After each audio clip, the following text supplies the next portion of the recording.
Good morning, lovely souls. I hope you are all doing well. It's time for Gemma's Gems, Wellness Wednesday. I'm starting to like that now. What I want to talk about today is, are you in alignment? Now, I don't necessarily mean as in your physical alignment in your spine. This is something obviously we discuss and talk about and look for in therapy and clinic work. However, I want to take you into the energetics of this. And from what I have been experiencing this, especially this new year, but we have been seeing it probably from the last 6 months as well. And as I speak before, the energy of what is coming through and affecting us will bring into our mental energy, which creates a thought, which creates an emotion, which then creates a physical reaction. So we can see the chain of events. But if we're not aware, yes, our physical body will be presenting these aspects that hasn't come to our awareness, our consciousness. So the more conscious, the more self-aware we are, the more we can put things in place before it becomes a real physical issue for ourselves. But equally, if we have physical issues, we can then reverse and see what we need to do to address them emotionally, mentally, and energetically. Okay, so going back to, are you in alignment? So we are experiencing huge energetic shifts. I've talked about fifth dimensional energies that have been seen from a quantum physics that are affecting the muons, the atoms, which is affecting Earth. So that will be affecting us because we are part of Earth. And I was looking into this because it feels really like water to me. I keep seeing water, I'm seeing tides, I'm seeing like the water, the tide has gone fully out. So we are seeing the extremes of humanity collectively and for ourselves individually. And that tide is starting to shift. It's starting to make its way back in. However, there's huge amounts of energetic forces that create this. And this is called cyclic deformation, where there's huge astronomical gravitational forces that exert on one another to create an effect. So our tide on Earth, our sea levels, are affected by the sun and by the moon, the positions of them, and our positions to them and our relationship with that. So we have all come to be aware that the sun and the moon affects our oceans, our sea, our water, our tides. We are 70% water. I mean, we are less than that if we're dehydrated, but generally we are 70% water. Our brain's about 90%. So we are hugely affected by water. And water for me, from the sacral aspect, the sacral chakra, is our emotions. It also holds the wisdom of life itself. It's what creates life. It holds the energetic vibration of absolutely everything that is ever touched. So this tide that is changing, these gravitational forces, these astronomical cyclic deformations that we're seeing, we are experiencing that too. And we generally have been quite removed from our connection to Earth and to ourselves to think that how can that actually ever affect us? It's that so far away. We honor it that it actually affects our tides. We even see that it affects Jupiter, the sun. So, and now that's a huge planet. So little us on this Earth, we are affected by these forces. So this is what's happening energetically, this cyclic deformation, which I can only explain it feels like a push and pull. 1 minute you feel like you're going really forward, going, yep, I know where I'm going, here I am. And the next minute you're being pulled back. It could be a sense of hope, and then all of a sudden hopeless and overwhelmed. It's this, I'm coming forward and I'm going, oh no, I don't. It's the 2 steps forwards, 1 step back, or 1 step forward and 2 steps back, whatever it's maybe feeling for you. And likening it to water, to the tides, we may well have felt like you've been in a rip tide for probably the last 6 months, maybe. And this is where it's been really sort of pulling us back, asking us to seek within. And astrologically, there was probably about, I don't know, 7 or 9 planets in the last 6 months, all in retrograde. So it's like a sense of going backwards. So there's a huge much of pulling back energy, even though you're trying to get forward. So you may well have been feeling that there was just a whole load of resistance. And I know I felt that. I had these new ideas, but it wasn't actually coming into fruition. It wasn't meant to, which leads us into really recognizing that there's a case of trusting and surrendering to divine timing. And we can get so full in our own sense of ideas of what we need to be doing and pushing that we forget the reasons necessarily why we are doing it and the energy behind that.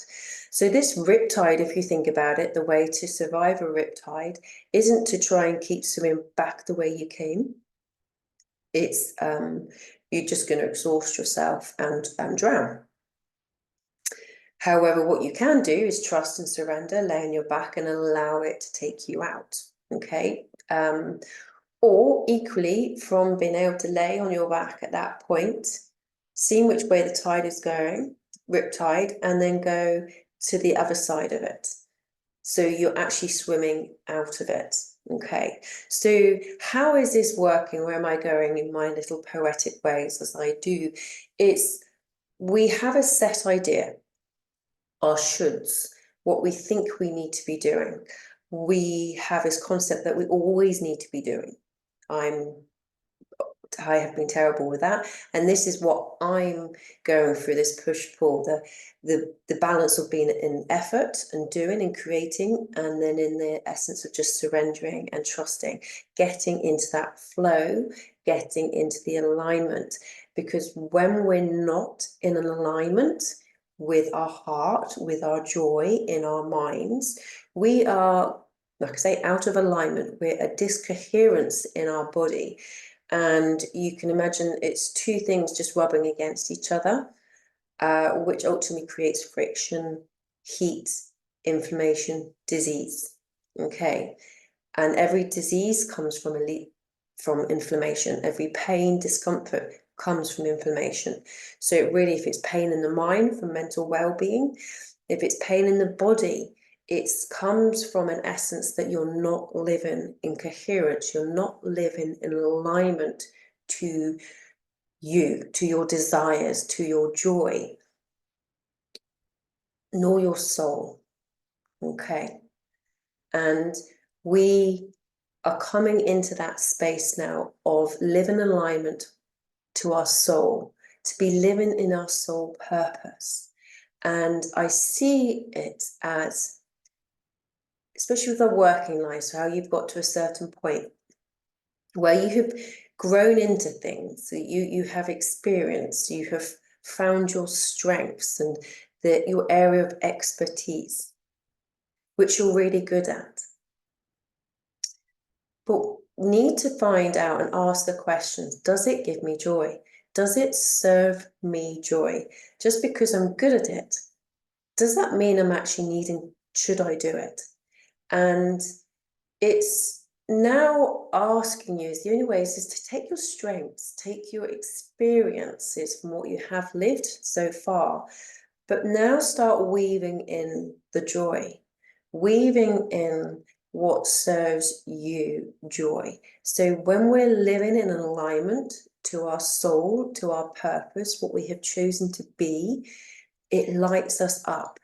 It's this energy, it's this passion, it's this purpose that is your driver to what you do, not because you think you should do it, which a lot of it comes down to money. In fact, pretty much most things tend to, because we've been really put into survival mode. So that has been really challenged for us, especially scarcity as well. And it's interesting how we think we're free, yet we still seem to be enslaved to money. We make choices because of money. And that doesn't necessarily will bring us joy. We're doing it because we think we have to, and sometimes there is that point. However, that isn't, again, bringing you joy. And this is what we're here. We're here to have joy. We're not here to get stressed, work hard and die. We're such intelligent beings. This is not what we're here for. We're not here to be enslaved to money, okay? Money can be beautiful and you can grow with it, but it's not, again, it just puts us into a position that we're not necessarily making more conscious, joyful, passionate, purposeful decisions. So if you felt that you've been on this riptide, if you feel like everything you've tried to do hasn't got you anywhere and you're desperately trying to swim to shore, maybe that shore isn't where you need to be anymore. This is what you really need to start looking at and asking yourself, well, was that actually serving me? Did I enjoy that? Or was that just because that was my known? That was what I knew I had to do. This is what life was. It's my routine. It's what gave me safety. Yet it became, was it an imprisonment in a way that of control, of the known? Yet we're fearing the unknown. And we have to come into this state of trust, that releasing line on your back, as it were, to surrender, to see where the flow is. And the doing and busyness keeps us in that constant push mode, which doesn't serve us. We come into the new year, you see everybody trying, well, I must do set new intentions and everything else. No, you don't. You don't have to. You do what you do for you, and know that it's when it's time for you to make those choices. And when you're in alignment, this is the key. If you think of going back to the old water, if you're trying to surf, you're not trying to surf against the tide. You are literally sitting, waiting, kind of choosing where you want to go, and then just waiting for that wave to come to take you that way, because you're just going to wear yourself out. And sometimes we also have to necessarily surrender the idea of what we think it's going to look like. Because when we just think what it looks like, we're only going from what we've already seen. We're not really opening our mind up and ourselves up to opportunities that we couldn't even dream of. Okay, so our mind is restricted to that. So when we surrender the thought of what we think it looks like, but come to our heart of what it feels like, then we're setting a vibration. The emotions are energy in motion. So when you start choosing your emotions, you'll start choosing it for love, unconditional love, joy, peace. You're setting a navigation. You're setting an intention of what you want to experience, where you want to be, how you want to show up in this world. And you might not know how, and that doesn't matter. That will get shown to you at some point, okay? And again, this is the trust of letting go of thinking that we have to know everything. And it's a tussle, I get it.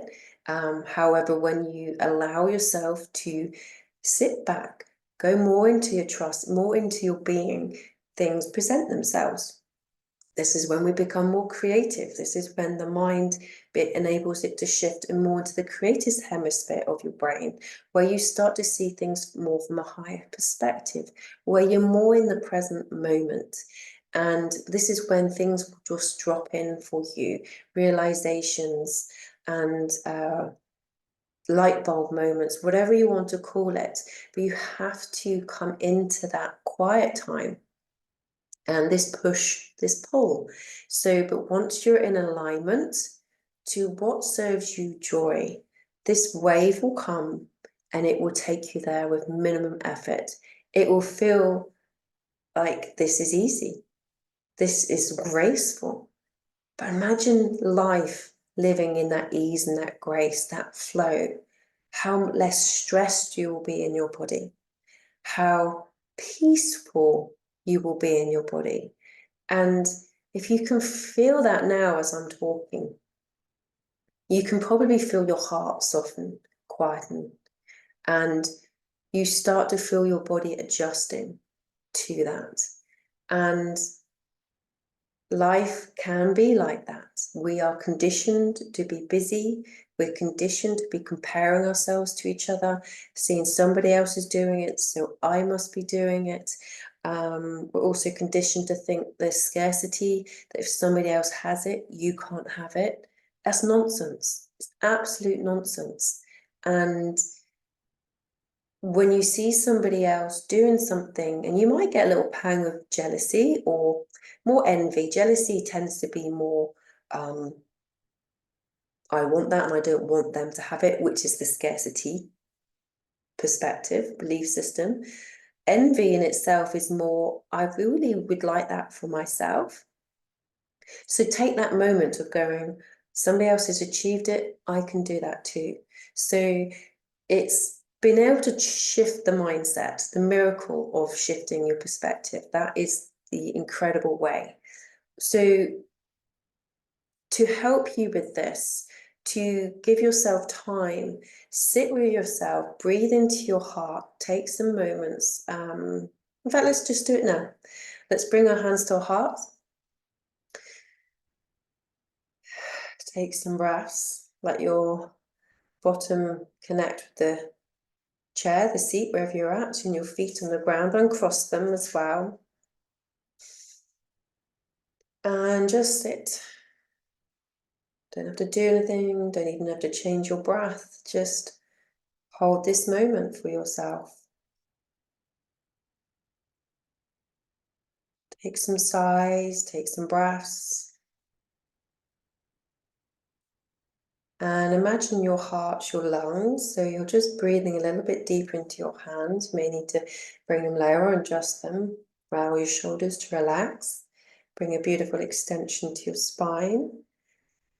Bring the breaths into your belly, into your heart. And picture those waves, that gentle, beautiful waves. Everyone wants to be at that beach, that flow, that softness of those waves, that expansion and contraction. So you're just bringing that beautiful flow of expansion and contraction in your body. So just feel your breath, feel your body. And this may be all that you need to do right now. But you can also now just ask, what would bring me into alignment? What brings me joy? And that might take a little while to find. For joy hasn't necessarily always been our mission as such. It's this conveyor belt of life, of business. So it might be just a moment of going, I'm going to choose joy, however that is right now. This might be a matter of just sowing a seed to open, to show you what brings you joy. You may now already know what brings you joy, what lights you up, what gives you passion and purpose. Something that you can do for yourself on your own, rather than an external stimuli. It's more about what you're doing, what you do that can bring you joy. Is there a way that you serve and give others that brings you joy?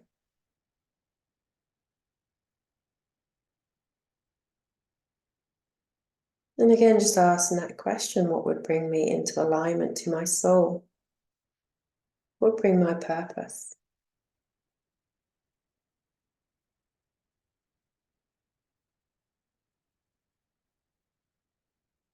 And don't chase it. Simply just be like you would be at that beach. Just letting those waves gently lapping your feet. Not having to be anywhere, do anything, think anything. Simply being in this very present moment. You don't need the answers now. They don't always get shown to you right away. And just trust that they will at some point.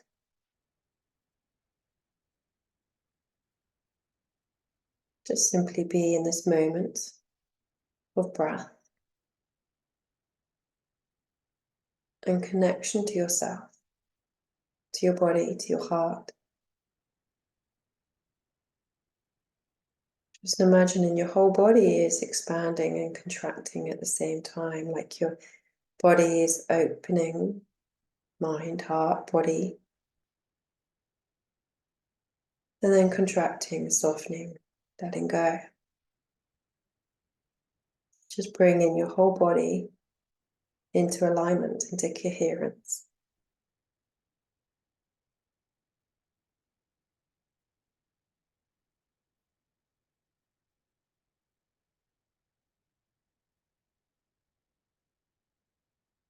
And you can stay like this, just holding, feeling that warmth of your hands,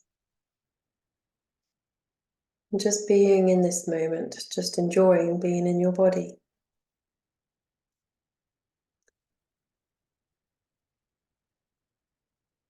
And that's maybe all that you've needed today.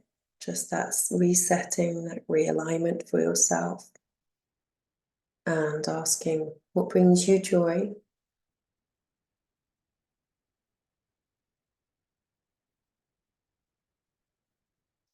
And if there's any patterns, any beliefs that hold you back from that, they may come up for you, any old belief systems, which is perfect because it's showing you what you're carrying, what you no longer need. They're not your truth. And the more you become to recognize this, the more you're able to allow that to shift and move through and start to make those more conscious choices of what you desire. And I'm just going to seal you in some beautiful light. Just imagine that light's just coming around you in a beautiful cocoon, grounding you, just holding that space.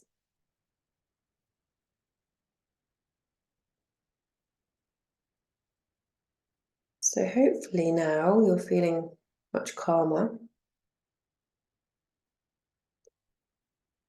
And hopefully in a more of a state of trust. That you can give yourself that permission to quieten, to when you feel that things aren't in flow, it's your time to just relax and just rest into it and be more curious as to where it may be trying to take you, where it may be, what it might be trying to show you. And I was going to say, with the physical aspect of alignment, it's quite interesting with the spine. It's quite really important with this psoas muscle, which tilts us basically. And the psoas muscle is called the seat of the soul. So are we working from our soul, our hips, our generation, the driver, the force that takes us into movement from a real physical perspective? Or are we taking it from more of a fight-flight survival method rather than thriving? So you may want to just sit with your hips, and again, just how they're aligned will show you, are you tipping forward? Are you on your feet, on your toes? Are you rushing? Are you tipping to one side more than the other? And you picture your hips like a bowl. You know, is it tilting to one side? Is the water pouring out? Or can we find more balance? And what needs to happen as you connect to your body? Like, If you can imagine your body like a stick legs, the old stick man, you can sort of picture if one's leg longer than the other, how your hip is tilting. And it's then just asking your body how I can bring myself back into alignment, and be intrigued, be curious as to what it shows you. So to conclude this, being in alignment is fundamental to our health. And like I say, energetically, we are going through a huge cyclic deformation, these huge gravitational, astrological influences to us, to our earth, to us, to our bodies. And this is asking us to really start to change, to come into more heart consciousness, to make decisions more from that, from our joy and our love, rather than surviving, when we're still seeing and being activated by our fear-based survival. So we are again on this point of choosing, where do we go? What aligns to me? What serves me? How can I serve that serves me joy? And these are real key questions that will bring fulfillment, contentment, inner peace when we're living into alignment. So I hope this has been helpful for you today. And if you're still listening, thank you. For life is busy and we have an attention span that doesn't normally last this long. So it's beautiful that if you have got to this point and have listened so far. And if this is something that you want to explore more of, who you're here for, what you're here to do, and what wakes you up, what aligns you, what makes your heart feel more joy and more love and more peace. If you want to understand your body in more detail, in terms of, if you are struggling with pain and discomforts, mentally, physically, emotionally, why? Maybe you would love to understand yourself better. Maybe you want to activate your superpower, which is self-awareness and consciousness of yourself, because once you know, you can change it. But we can't change anything if we don't know about it. So that's your superpower. And we're truly magical, incredible beings. And I would love to share what I have learned. And I am launching my Love to Heal course, which will be on the 27th of January, where I will actually hold this space. Most of them are going to be what I call evergreen, where you can just purchase and do it whenever you want to. But this will be really quite special because I'll be holding that space for you to really energetically tune into into yourself and into terms of what is happening. So it'd be very tailored and specific. So if you want to be part of this launch of my course and to understand yourself in more detail, and it will start off from connecting to your body through only awareness of the chakra systems, and also meditation and visualization journeys. So we can really start to change the neuroplasticity in our minds to create what we desire. Okay, so if this appeals to you, it's £55. It's so small in terms of an investment in yourself. If you think what your health is worth, what your mental health is worth, what purpose and things, it is nothing. It could be a lot more. However, it just feels like the right price to get started, to be able to launch it. So it's like a gift from me as well as you guys that join me. It would just be really enjoyable 7 days, I think, of just holding that space for all. So yeah, like I say, if that appeals to you, you can go onto the infinityhealthhub.com and look up Love to Heal courses and just make your payment, and then from that I will gather everybody into the group and hold that space and go through the materials and how to use it, and see what comes up. And then it's an opportunity to ask different questions as well. So thank you for listening. Lots of love, and take it easy. Okay, lots of love. Bye.